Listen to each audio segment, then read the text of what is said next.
David moved quicker, David talked quicker, David was looser, more emotional, right? Mm-hmm. And then Walter was a lot calmer, smoother, like just collected.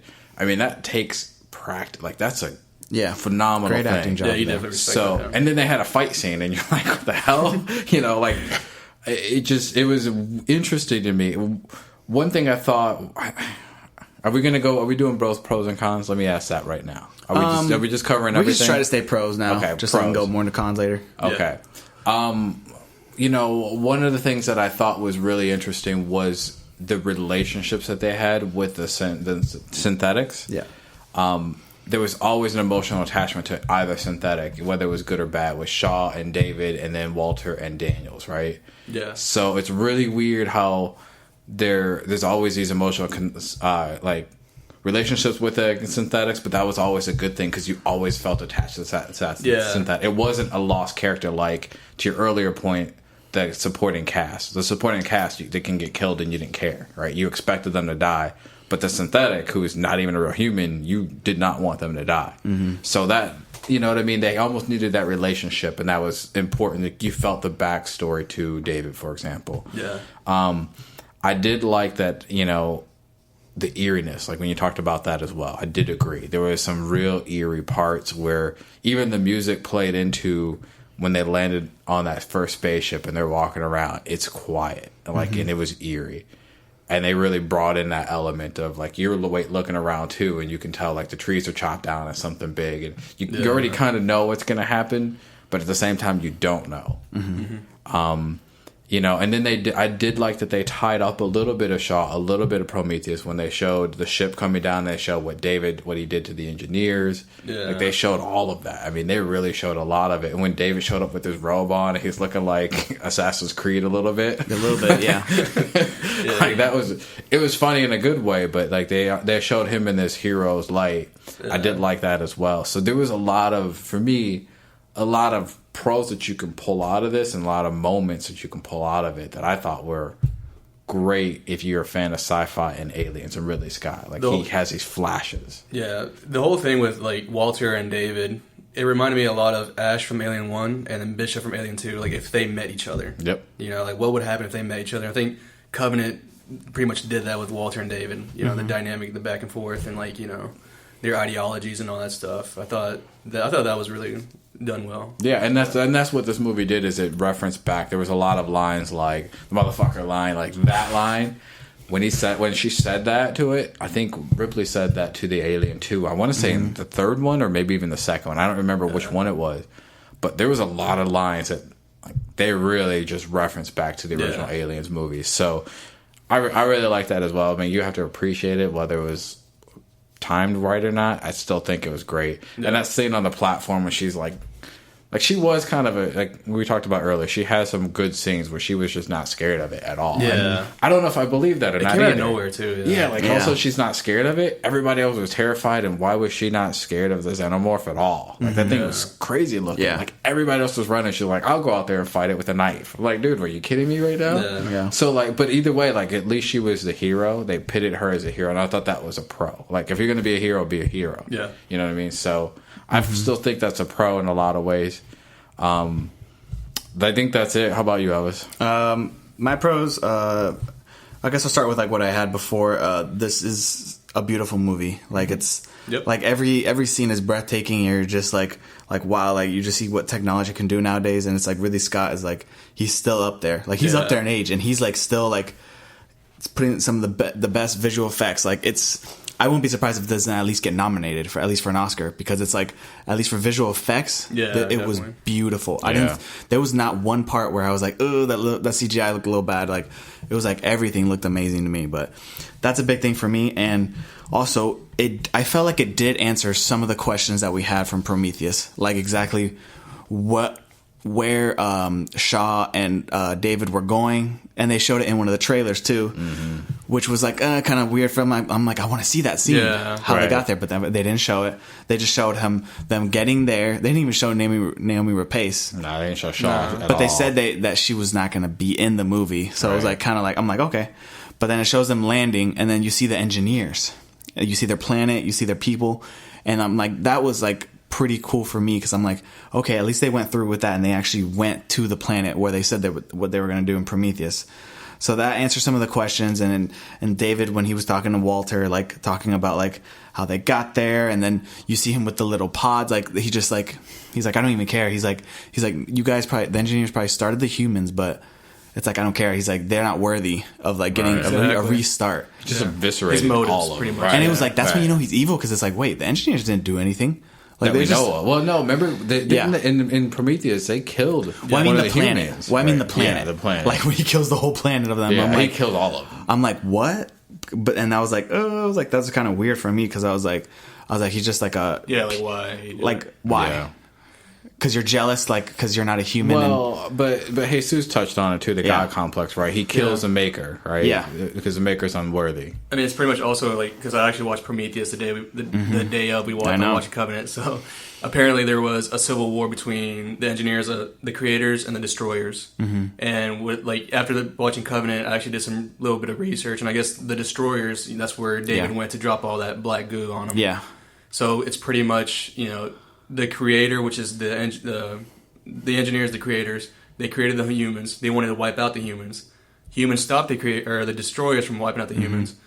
So the creation from the humans, David. Yeah. He goes to the destroyers and destroys them. Yeah, so it's pretty much like a circle. It's like I'm gonna kill. I'm the latest thing, and I'm gonna kill you. That started it. Yeah. So it's like the creator's creation's creation. Yeah. Right. Which is like I would really love to see like a movie like that. That's why I'm one of the guys that I appreciated Prometheus so much. I know, me too. And I'm like, okay, I want to know more about this. Right. And that was a big problem for me in this movie. Yeah. But we're not gonna go into spoilers. We're not going into we'll go in there later. But another great pro for me is probably I felt like there was a great mix of action and storytelling. Yeah. Like they took breaks. It wasn't just action, and then like a long scene of just explaining. Like I felt like it had a good pace. Like editing was pretty good. Yeah, like it wasn't too choppy or anything like that. So that was a big pro for me. And then of course, like with you guys, what you were saying, Michael Fassbender as David and Walter. I felt like he did a great job. Like how you were saying, like how it's super hard nowadays to find an actor that can play two, like pretty much a twin, and it's. Like he tiptoed that line. I mean, the accent, of course, for Walter wasn't that great, but it's like, come on, that's a big feat that he did. And of course, like you see him from Prometheus, and I felt like he, so far, of course, because he's one of the only people alive, but it's like his character development is taking like the next form. And then Walter was like, okay, we're gonna start over, and it was like, nope, we're just gonna keep David, So it's like, it looks like it's gonna be just David's story. Yeah. Which I like that. I'm like, okay, we need some character development because in these movies you tend to see so many deaths and you're like, what? I want to know more about, oh, they're dead. Yeah. And it's like David, like you see, he's like pretty much, I don't know how to say, what would I say? Like he's gotten out of that curse. Like he's like, I'm not dying. He's like, and he's pretty much the creator of the xenomorph, which is a crazy thing that we did not see that much of in the last movie, because at the end you see, what was it? Was that a xenomorph at the end? Yeah, that hatched in Prometheus. Yeah.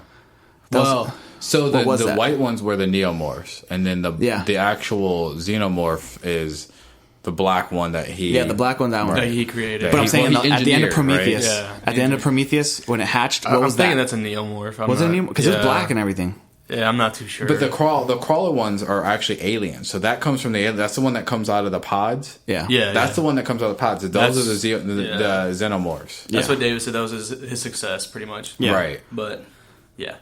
So I would say, of course, Michael Fassbender, great pro. He's pretty much a pro in any movie. I feel like he'll always be a standout. He never like mails it in or anything like that. So he's always consistent. But James Franco mailed it in. James Franco literally mailed it in. How much you get paid for like that? He got a good paycheck for that little prologue that he talked for a little bit. The Last Supper, on the iPod. Yeah, the Last Supper that they had in that trailer, and then like this was like when I was like, okay, does he get out of this? Because I'm like, when I saw him, he's burning. Of course, he dies.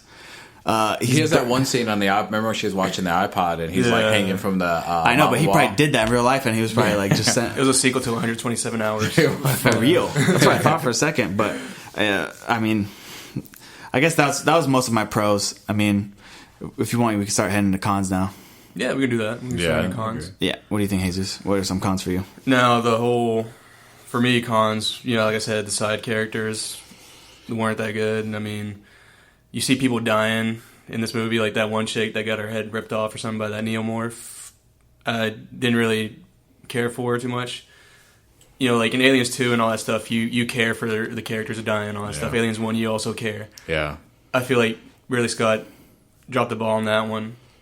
Another thing was, you know, you have the alien queen, right? She's creating the aliens and all that stuff. Now that you have David, the synthetic, I guess Ridley Scott's going that direction, saying that he's creating all these aliens now. So what does that do with the alien queen? Like, are they going to explain that in the next movie or what? Another con for me, which was they didn't really answer the questions from like Prometheus. Mm-hmm. And it's sort of like what you said in the beginning, Elvis, where you said like they didn't know what they want to be, either like a sequel to Prometheus or a prequel to Aliens, pretty much. Which, I mean, Prometheus and Covenant is prequels, but still. I feel like they didn't really answer the questions on that part. Like, why did the engineers want to kill humans? Like, why do they want to wipe them out and all that stuff?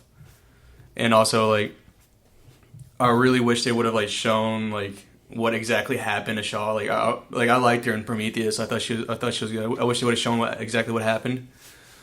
Like another one was towards the ending, like, you know, like when David defeated Walter and all that stuff, and like, you know, the whole time the crew's not checking Walter, aka David, to see if that's actually Walter. You know, like in the movie, Walter doesn't have, like, he's missing a hand. You know. They don't really show that. Like, they don't really check to see, like, is this really Walter, like, or is this David? They just like let it slide by. Mm-hmm. But that was a big con for me. And then I don't know, like another con for me, it would have to be just showing too much in the trailers, like with the xenomorphs. You know, like you see in trailers that the xenomorphs and all that stuff, they're pretty much like towards the third act of the movie. And like, I wanted to see, like, if they didn't show that in the trailers, like, I wouldn't have been expecting it, you know? Mm-hmm. So there's a lot of predictability going on with this movie. Yeah. But Mike, what do you think? Yeah, I mean, for me, the biggest con... one, they didn't type the engineer's motivation. Yeah. Mm-hmm. I mean, the Prometheus was all about discovering the engineers, and it was all about the purpose of life, right? And so I think both of you guys touched on it. And I did some research after that. I guess the original script and where Ridley Scott wanted to go was to say this next movie, Covenant, is going to explain the engineers. It's going to explain this background of the engineers, why they're doing what they're doing, and basically their purpose. I guess that didn't test well. They tested like 50% with the test audiences. Mm-hmm. So him and the actual studios decided to have him rewrite it and go more towards the aliens. So that's why you see this like mix, apparently, of 50-50. You couldn't tell what kind of movie it was because he really wanted One Direction, didn't test as well, and so... You talking about the band, One Direction? Yeah, One Direction, yeah. So that's the product you get, and I feel like you can see that, you know? And that to me was, you know, I would rather, if you're just going to build from Prometheus, if you're doing a trilogy, just give us the answers. Don't leave unanswered things there. And, you know, and I agree with you. There was a lot to tie up in from Prometheus. And give us just... Like, even at the beginning of the movie, they could have explained it. They could have just explained it so quickly and easily. Like, just give us the answers that we need and then start going to the alien. Like, you can easily just sync one and the other. Yeah. So, for me, that was there. They didn't really talk about the planet either that they were on and why they was there and who sent the beacon. They kind of alluded to maybe it was Shaw, but why was that still going? Like, there was a couple plot holes there. They didn't explain the song, like, the message, Take Me Home. How was that still getting out, right? And was David sending that to? I think maybe people? David was sending it. Maybe, and you know, and that would be the only way he could get somebody there, right? To pretty much test subjects. Exactly, but how would he know? Yeah. I mean, was he always sending that out? Maybe. And like, how did he crash? Mm-hmm. I mean, there was a lot of things like why did him and Shaw crash? Well, yeah, in the prologue they show him like arriving in that planet, you know. So like again, everybody. Like you have to watch the prologue to like for some answers. Yeah, but why did he crash? Because in that one scene. Oh yeah, you're right. So why did he even crash at that point? Did he mean to crash? Did he just manipulate that? Like, did he just like act like there was maybe? Because like, he said Shaw died in a crash, so he wanted to make it look like a crash. Mm-hmm. So, but he was going to trap himself for 10 years. So I mean, it was just there was a lot of. You know, and that actually leads me to my second con that I didn't really care for, it's weird that it's an alien movie and they're going towards alien, but Michael Fassbender's David is the main villain. When you think about it, he's the main villain in this movie. Yeah. And I didn't know if I liked that or not. I'm like, no, it's an aliens movie. Like, he shouldn't, to your point earlier, it should be a queen.